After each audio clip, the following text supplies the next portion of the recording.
إلا الله باي برحم يسير لا إله إلا الله باي برحم يسير لا إله إلا الله باي برحم يسير بسم الله الرحمن الرحيم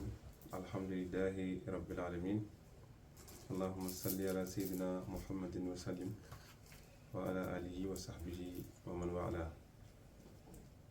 ñu ngi sant yàlla bu baax di julli ci Yonent bi sallallahu alayhi wa sallam waaye tamit di gërëm seen xalifa Mawlana Cheikh Ahmad Tidiane radiyallahu anhu di gërëm ñoom ñëpp seen xalifa bi Mawlana Cheikh Ibrahim Niass radiyallahu anhu nuyoo ñi nga xamante ne ñoom ñooy kilifaay pays bi ci njabootu Mawlana Cheikh Ibrahim Niass waaye tamit ci imaamul xadara muy Cheikh Tidiane Alioune Cissé ak porte-parole bi nga xamante ne mooy Cheikh Mouhamadul Mahi Cissé ñu ngi nuyu suñu wasila suñu jokkuwaay ci Mawlana Cheikh Ibrahim muy Mawlana Cheikh Ibrahima Fall waaye tamit di jël suñu nuyoo di ko teg ci xalifaam muy Mawlana Cheikh Baye Zeynabou Fall ak mbooleem njabootu Mawlana Cheikh Ibrahima Fall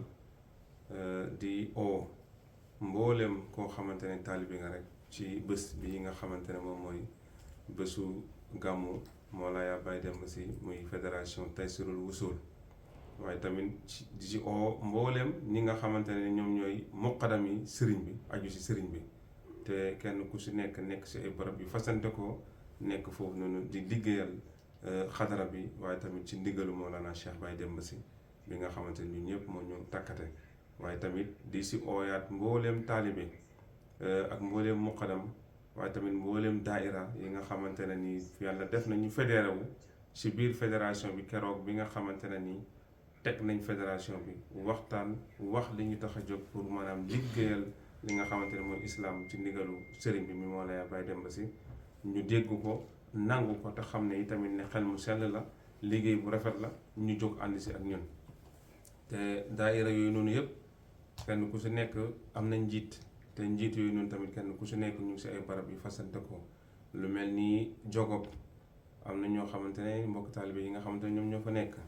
te incha allah dana ñëw ci kanam di ngeen ko gis ñu mel ni waa campement Ngeexoox nga xamante ne ni sëriñ bi liggéeyam yaatu na lool te mu ngi tasaaroo yi tamit ci àdduna bi man mii di wax ak yéen nekk président bi tamit maa ngi fii ci Gambie waaw kon da ngay gis ne kon mbir mi nekk na loo xamante ne international la waaye tamit nekk na si njabootu sëriñ bi ñi nga xamante ne nii ñu ngi ba Dakar ñii ñu ngi Tëngéej waaye ñii ñu ngi fi nga xamante ne moom mooy fële ca Koungheul ku mel ni Babacar Ndiaye Koungheul waaye tamit ak mboolem foo xamante ne muqaddam nekk na fa rek ñu ngi lay woo ci li nga xamante ne mooy bés bi ñu gën koo foglu te gën a góorgóorlu te xam ne mënuñoo am bés boo xamante ne moom moo ëpp bés bi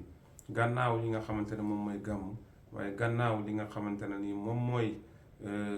gàmmu kii juddub Mawlana Cheikh Ibrahim Niass radiyallahu anhu ak gannaaw li nga xamante ne mooy ziyaar ko si mënatuñoo am ziyaar bu ëpp ziyaar bii nii wala gàmmu goo xamante ne nii maanaam ëpp na gàmmu gi nii kon ñu siy soññaat mbooleem li nga xamante ne moom mooy mbokku taalibe mbooleem daaira yi nga xam ne ñoom ñoo aju si fédération Taysirul Usul waaye tamit di si soññaat tamit mbooleem muqaddam su ko defee ñu gën a góorgóorlu ñëw ànd ak ñun si liggéey bi ndax ren am na ci yeneen xar kanam yoo xamante ne ni fédération bi bëgg na koy indi ci gàmmu gi ci ay innovation yoo xamante ne daal incha allahu rabbi buñ sa yeggee rek incha allah dinañ leen wax niñ ko bëgg a doxalee ren su ko defee ñu ngi si woo mbooleem ñi nga xamante ne mbokki taalibe lañ mbooleem julli waaye tamit di soññaani tamit ñi nga xamante ñoom ñoo nekk ci xadara bi ñu leen si woowaat di leen ci soññaat bu baax a baax incha allah mbooleem jullit daal ci tënk ndax képp koy wax ashhadu an laa ilaha illallah wa ashhadu anna muhammadan rasulullah rek ñu ngi lay woo ndax bés bi sa bés la yonent bi sallallahu alayhi wa sallam ñépp ko bokk te moom la yàlla wax ne wa maa arsalnaaka illaa rahmatan lil alamin yërmaane googu ci la ñëpp nekk kon ñu ngi ciy woo mbooleem doomu aadama rawatina mbooleem jullit rawatina tamit mbooleem tariqa waaye xaasatan nag njabootu Mawlana Cheikh Ibrahim bi salaamaaleykum wa rahmatullah إلا الله باي برحم يسير لا إله إلا الله باي برحم يسير لا إله إلا الله باي برحم يسير